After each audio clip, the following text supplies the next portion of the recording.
미국의 해외부패 방지법이라는 게 있습니다. 만들어진 지 한 50년 됐는데요. 매년 벌금에 대한 금액을 공개를 해요. 전 세계적으로 10개 벌금이 제일 높은 기업들을 공개를 하는데 올해 같은 경우 1위를 한 기업이 벌금 1조 4천억을 받았어요. 투명한 기업 관리를 안 하고 기업 경영을 안 하는 경우에는 굉장히 큰 타격으로 올 수 있는 그런 상황이 된 거죠.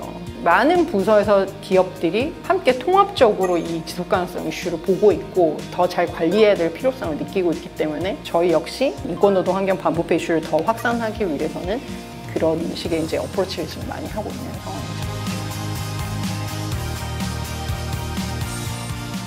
실장님께서 일하시는 UN 글로벌 컴팩트에서는 어떤 일들을 하나요?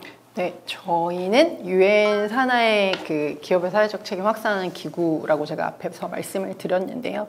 유엔이 아무래도 기후 이슈라든지 빈곤 이슈나 개발 이슈 이런 전반적인 그 전지구적인 번영에 대한 아젠다를 많이 다루잖아요.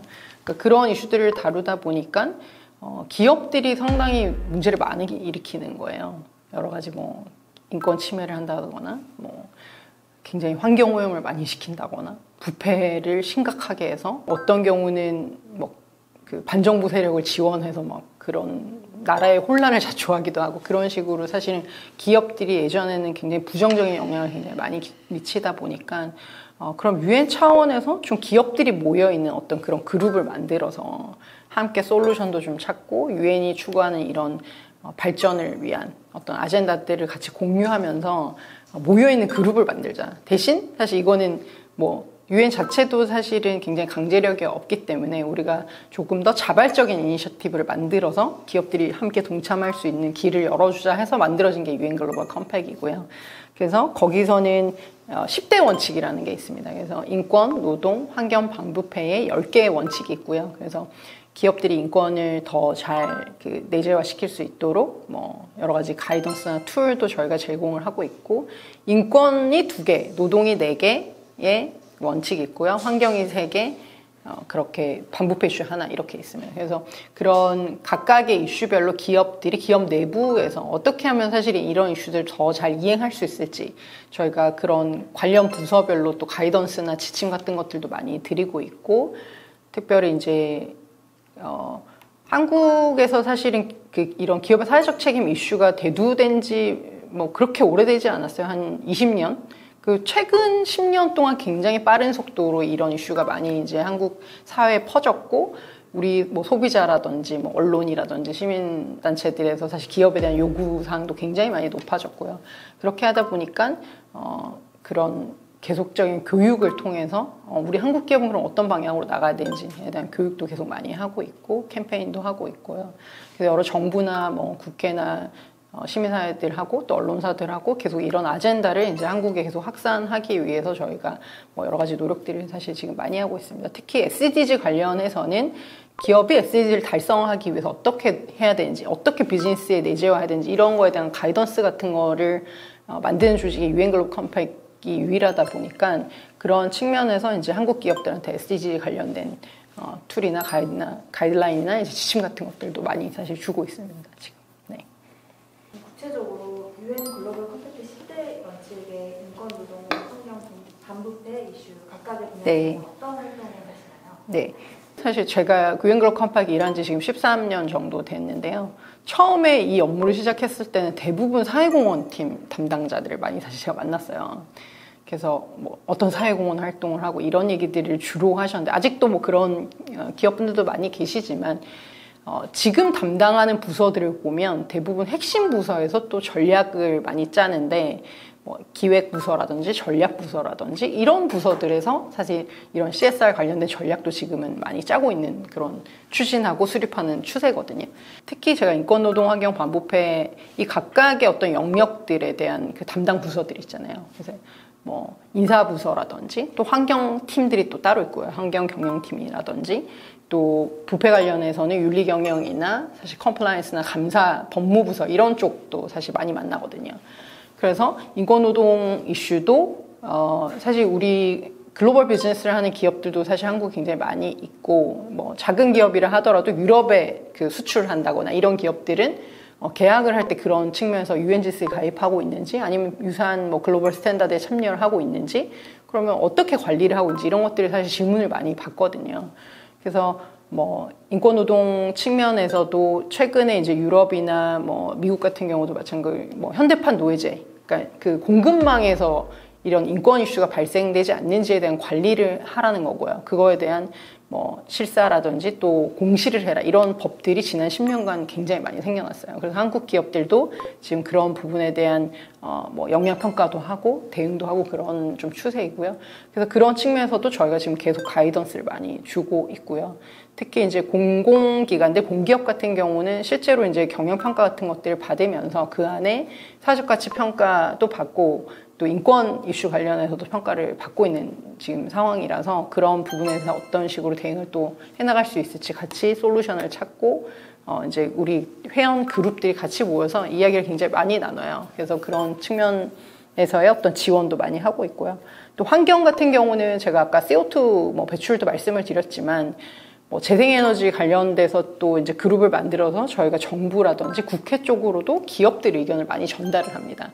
그래서 제도적으로 풀리지 않으면 기업들이 할 수 없는 부분도 굉장히 많기 때문에 이렇게 법을 좀 고쳐달라. 우리가 더 재생에너지를 잘 할 수 있게, 우리가 더 친환경적인 사업을 할 수 있게 정부에서 이런 부분들을 좀 해결해달라. 이렇게 산업계 의견들도 우리 UN 글로벌 컴팩트 모여서 많이 전달을 하고 있고요. 특히 뭐 CO2뿐만이 아니라 사실 물 이슈라던가 뭐 이런 것들도 사실은 굉장히 그 플랫폼이 있어서 물 관련된 비즈니스를 하는 기업들도 모여가지고 같이 이야기도 많이 나누고 같이 솔루션도 찾고 그런 활동들도 하고 있고요. 특히 이제 반부패 같은 경우에는 지금 거의 한 전 세계적으로 40-50년가량 미국이나 영국에도 그 개별 국가의 법도 굉장히 세지만 뭐 OECD나 UN 차원에서의 어떤 협약이나 이런 것들 통해서 이제 그 비즈니스의 그 수준을 굉장히 높여야 되는 그런 상황에 왔어요. 예를 들면 사실 미국의 그 해외부패 방지법이라는 게 있습니다. 그게 만들어진 지 한 50년 됐는데요. 최근 매년 그 벌금에 대한 금액을 공개를 해요. 전 세계적으로 10개 벌금이 제일 높은 기업들을 공개를 하는데 올해 같은 경우 1위를 한 기업이 1조를 넘었어요. 벌금 1조 4천억을 맞았어요. 그래서 이제 이게 이제 투명한 기업 관리를 안 하고 기업 경영을 안 하는 경우에는 굉장히 큰 타격으로 올 수 있는 그런 상황이 된 거죠. 그래서 근데 이 범위가 굉장히 넓어졌고 아무래도 이제 뭐 인터넷이나 이런 부분도 굉장히 발달하고 디지털 전환이 이루어지면서 더 많은 이해관계자들이 그 기업에 대해서 투명성 요구가 굉장히 높아지고 있는 상황이잖아요. 그래서 그 관련된 컴플라이언스 팀 부서에서도 사실은 굉장히 많은 분들이 어떻게 하면 우리가 이런 반부패를 더 잘할 수 있게 프로그램을 만들 수 있을지 실제로 그 프로그램을 갖추고 있는 기업들한테 조금 더 이제 예를 들면 뭐 양형을 낮춰준다거나 그런 사실은 그 제도들이 많이 생겨나고 있기 때문에 그래서 그 담당자들은 그 반부패 그 시스템을 더 갖추기 위해서 인증을 받는다던가 그런 노력을 지금 많이 하고 있거든요. 그래서 말씀드린 대로 이런 다양한 부서에서 그러니까 많은 부서에서 기업들이 함께 통합적으로 이 지속가능성 이슈를 보고 있고 더 잘 관리해야 될 필요성을 느끼고 있기 때문에 저희 역시 이 인권노동 환경 반부패 이슈를 더 확산하기 위해서는 그런 식의 이제 어프로치를 지금 많이 하고 있는 상황이죠. 네네. 국내외 기업 참여 현황은 맞나요? 네, 지금 전 세계적으로는 그 14,000여 개 기업 및 기관들이 참여를 하고 있고요. 한국에서는 260개 정도의 그 한국 기업들 또 뭐 시민단체, 지자체 좀 다양한 그 이해관계자들이 참여를 하고 있는데요. 그 중에 한 80%는 사실 기업들이 참여를 하고 있고요. 아까 말씀드린 대로 같이 모여서 이슈별로 저희가 뭐 실무그룹 같은 것들을 통해서 기업들이 고민하고 있는 아젠다를 같이 우리 회사는 이렇게 하고 있는데 너희 회사는 어떻게 하고 있니? 이렇게 서로 공유하는 그러니까 동료 학습의 장이기도 하고 또 우리가 앞으로 ESG 투자라든지 평가를 받는데 이건 어떤 식으로 앞으로 대응해야 되냐 그러면 이제 관련 전문가를 모시고 또 이야기를 듣고 같이 토론하는 시간도 굉장히 많이 가지고 있고 또 더 잘하고 있는 것들은 사례를 모아서 저희가 매년 리포트도 내고 있고요. 그런 활동들을 굉장히 많이 하고 있고요. 네. 혹시 UN 글로벌 컴팩트 가입 기업 중에서 소개할 만한 지속가능 경영 사례가 있을까요? 실제로 사실 그 지속 가능한 어떤 비즈니스를 하기 위해서 제가 제일 중요하게 생각하는 부분은 사실 거버넌스거든요. 그러니까 이게 지배구조 자체가 사실 우리가 의사결정이나 이런 부분에서 지속 가능성을 굉장히 핵심으로 두고 의사결정을 할 수 있는 구조가 만들어져야 되는 거거든요.